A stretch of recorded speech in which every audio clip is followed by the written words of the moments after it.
వాక్యమే ఆదరించెను శ్రమ పొలిమిలో ఆదిలోనున్న నీ వాక్యమే ఆదరించెను శ్రమ పొలిమిలో సమ్మసిల్లక సాగిపోదు సియోను మార్గములో స్తోత్ర గీతము ఆలపింపు నీ దివ్య సన్నిధిలో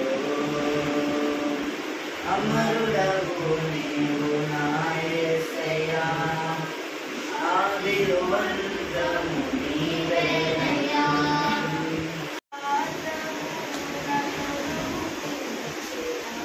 శిల్పివే నీవే ప్రభు జీవన యాత్రలో అండగా నిలిచే తండ్రివి నీవే ప్రభు జీవప్రదాతవు నన్ను రూపించిన శిల్పివి నీవే ప్రభు జీవన యాత్రలో అండగా నిలిచే తండ్రివి నీవే ప్రభు జగములనే మణిమానుడా నాయనా నీ కృపను చాలి హృదయుడా నాపై చూపిన వీడని నీ ప్రేమను ఏమని పాడెదను ఏమని పొగడెదను ఏమని పాడెదను ఏమని పొగడెదను యాత్ర జయం సీయంచాలి అలకెరటాలకు భయమెందుకు అతనికి యాత్ర జయం సీయం సంచారి అలకెరటాలకు భయమెందుకు గాలిని సముద్రమును గాలిని సముద్రమును నియంత్రించే శక్తిమంతుడు నావాడుండగా నియంత్రించే శక్తిమంతుడు నావాడుండగా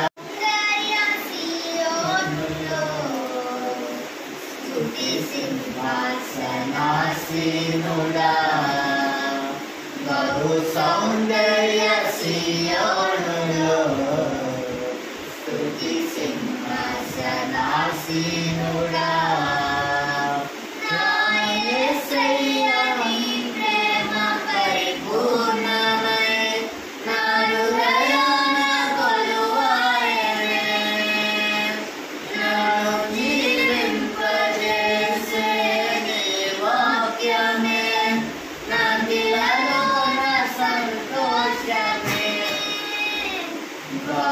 సౌందర్య సియోనులో స్తుతి సింహాసనాసీనుడా బహు సౌందర్య సియోనులో స్తుతి సింహాసనాసీనుడా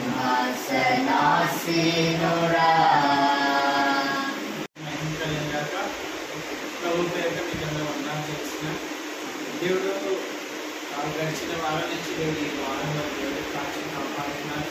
నన్ను నా కుటుంబాన్ని సంఘాన్ని సంఘబిడ్డలను దేవుడు కాచి కాపాడుతున్నటువంటి దేవుడు నా పనిపాటులో నా వృద్ధి పర్పస్లో అనే విషయంలో దేవుడు కాచి కాపాడుతూ ఉన్నారు. కొలీగ్స్ మధ్య కానీ ఫ్యాకల్టీ మధ్య కానీ లేకపోతే ఈ మధ్య కానీ ప్రభావ దేశ ప్రభు నన్ను కాచి కాపాడి నీ దర్శనం లేకుండా అలాగే ప్రయాణంలో ఎంతగా వస్తుందిగా దేవుడికి కాచి కాపాడిగా సాక్ష్యం ఏంటంటే చెప్పాను రీసెంట్గా నేను బండి తీసుకున్నానే నా అదృష్టం ఏంటంటే దేవుని కృప బట్టి దేవుని సహాయం బట్టి ఏంటంటే నేను బండి తీసుకున్నాక మా డ్యూటీ అంటే యాక్చువల్గా మాకు ఏంటంటే 8 hours డ్యూటీ ఉంటుంది అనమాట. 8 hours డ్యూటీ షిఫ్ట్ వైజ్గా ఉంటుంది. కాకపోతే బండి తీసుకున్న 2 రోజుల తర్వాత పూర్తిగా ఏమైనా తెలియదు, ఒక రోజు మొత్తం డ్యూటీ మొత్తం మాయిస్తారు అనమాట. అంటే 8 hours విడదీస్తారు. అంటే ఓన్లీ 4 hours చేస్తారనమాట. అంటే 4 hours ఎలాగంటే ఇప్పుడు అర్ధరాత్రి 12 నుంచి 4 ఉంటుంది, మార్నింగ్ 4 నుంచి 8 ఉంటుంది. యాక్చువల్గా ఏంటంటే వెహికల్ లేకపోతే ఏంటంటే ఆ లోపలికి వెళ్ళే కష్టం. అర్ధరాత్రి అయితే లిఫ్ట్ అయితే ఎవరు ఆ టైంకి నా అదృష్టం బండి తీసుకున్నాక నా డ్యూటీ రూల్స్ కానీ టైమింగ్స్ కానీ ఏవైతే ఉన్నాయో మారాయి అన్నమాట. ఒక ఆరాధన నీకే ఆరాధన, నీకే ఆరాధన నీకే ఆరాధన. రాజుల రాజా రానయున్నవాడ, రాజుల రాజా రానయున్నవాడ, నీకే నాకు కావాలయా, నీ పరలోక అభిషేకం కావాలయా. యేసయ్యా కావాలయ్యా, నీ ఆత్మాభిషేకం కావాలయ్యా. యేసయ్యా కావాలయ్యా.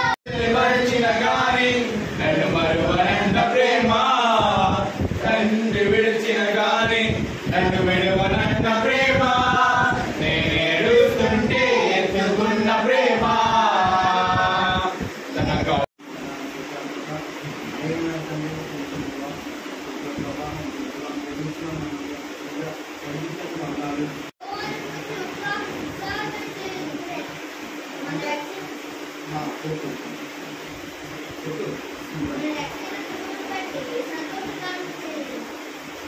అంటే మనం దేవుడికి ఎలా రావాలి, ఉత్సాహంగా సంతోషంగా రావాలి. మనం ఏంటంటే అసలు నది లేట్ అవుతుంది, దేవుడు తెలుసు కాబట్టి మనం దేవుడు అయినా కావాలని ఇంట్లో ఉండిపోయాము. మరి దేవుడు ఏదో విధంగా చెప్పింది అలాగే దేవుడు. అలాగంటే ఇప్పుడు మనం దేవుడి సన్నిధికి మనం డ్యూటీకి వెళ్తాం, టైంకి వెళ్తాం, ఒక 5 నిమిషాలు లేట్ అయినా సార్ వెళ్తారు. అలాగే మనకి దేవుడు టైంకి మనం పాటించుకోవాలి. అంటే మనం వెళ్ళాలి కంపల్సరీ దేవుడి సన్నిధికి. దేవుడి సన్నిధిలో ఉంటే మనం 1000 జనాలు గడుపునట్టు. దేవుడి సన్నిధిలో ఉంటే మనం ఎంతో సంతోషంగా ఆనందంగా ఎంతో ఉత్సాహంగా ఉంటుంది. మన రోజులోనే చూడండి, బయట ఉంటే ఒకలా ఉంటుంది, చేతిలో ఉంటే ఎలా ఉంటుంది చూడండి. అంటే బయట ఉన్నప్పుడు కుడతాము ఒకటి, అదేదో మైండ్ అటే వెళ్ళిపోతుంది. అంటే లోక అప్పుడు సంబంధంగా మనతో కలిసిపోతాం. అదే మనము తమ్ముడు ఎవరైనా ఐక్యమెంట్గా ఆత్మీయంగా ఎదిగిన వాళ్ళతో ఉన్నప్పుడు ఎలా ఉంటుంది, ఇంకా బాగుంటుంది. అలాగే మనం ఏంటంటే సన్నిధికి రావాలి. మనం ఎప్పుడు లోకంగా తిరగకూడదు. మనం ఎప్పుడు ఒకసారి చెప్పమని మళ్ళీ రండి.